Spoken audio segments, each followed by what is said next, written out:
දැන් වැඩ කටයුතු වහවර වෙලා දරුවනේ ඉවත්වක දරුවනේ ලොකු අමාරු කාලයක් ගත වුණා වගේ ඉතින් මොකද එයා ළමයි අපි හැමෝම සම්බන්ධ කරගෙන මේ වැඩේ අරගෙන ගියේ. ඉතින් අපේ සාරංගయ్యා තමයි මට ටෙලිවිෂනේ ඉස්ලාම් පෙනී ඉන්න අවස්ථාව හදලා දීලා මාව වෙනම තලයකට ඔසවා තියපු අධ්‍යක්ෂකවරු ටෙලිවිෂන් එකේ. ඉතින් ඒ බැඳීම, ඒ ගෞරවය, ඒ ආදරය හැමදාටම ඒ විදිහටම තියෙනවා.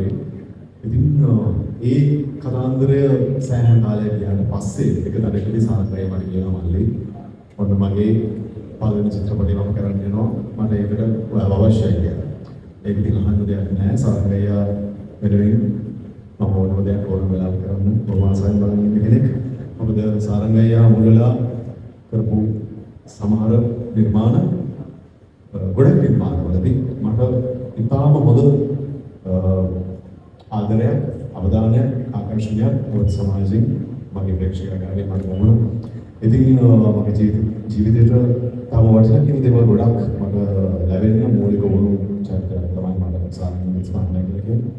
ඉතින් මම ගොඩක් සතුටුයි සාරංගయ్యාට එයාගේ පළවෙනි සිනමා නිර්මාණයේදී ඒකෙදිත් මතක් වුණේ එක ගැන.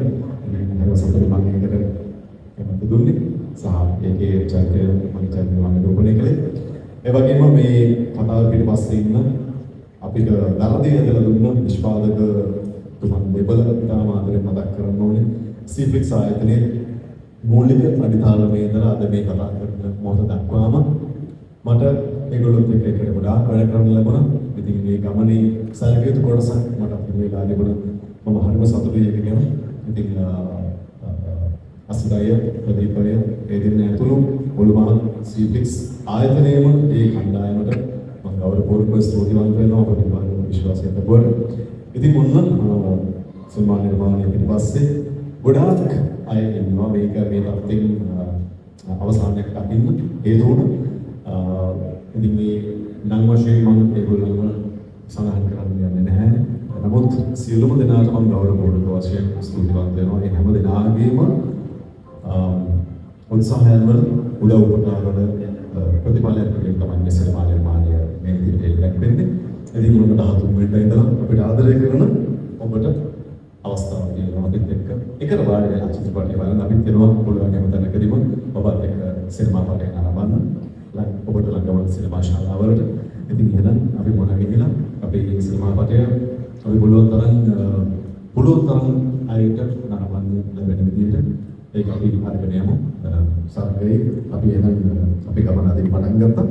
ඒ අපි ගමන සාර්ථකව වේවා කියලා මම හදවතින් ප්‍රාර්ථනා කරනවා. නමස්කාර. මම එක තැනකදී දැක්ක මේ මගේම ටීම් එකෙකුත් මට ගහනවා.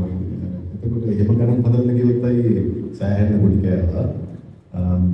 අපි වැඩේ කරන රිහර්සල් එකට ඒකේ තරම්ම තීව්‍රතාවකින් ගහ ගන්නවා. ඒ එනර්ජි කිහිපම තියා ගන්නවා.